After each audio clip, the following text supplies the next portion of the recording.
În primul rând, merge vorba de disciplina personală, de responsabilitate, de capacitatea de a comunica este foarte importantă. Aspectul fizic, nu în ultimul rând, pregătirea fizică, abilități de structurare a diferitor situații, perseverență, exigență, integritate, nu în ultimul rând.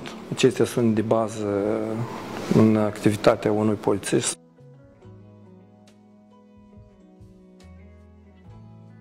În general, activitatea poliției este bazată pe o interacțiune comunitară permanentă. Noi, ca un organ al statului, fără cooperare cu comunitatea, nu cred că o să avem succesele necesare. După cum vedeți, chiar astăzi sunt la dumneavoastră.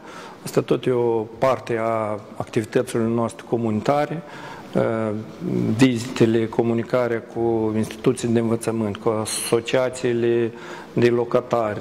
Avem foarte multe colaborări pe diferite domenii și segmente cu ONG-urile, pe tematica violenței în familie, pe delicvențe juvenile.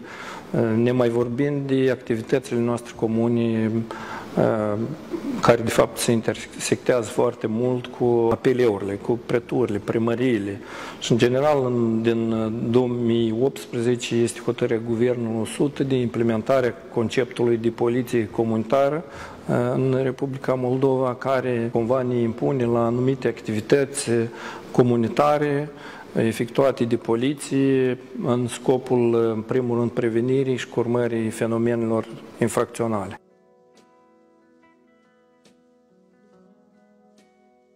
Ca toți studenții, foarte receptivi, foarte cointeresați de ce le-am povestit eu. Ați văzut că au fost interactive, au dat întrebări.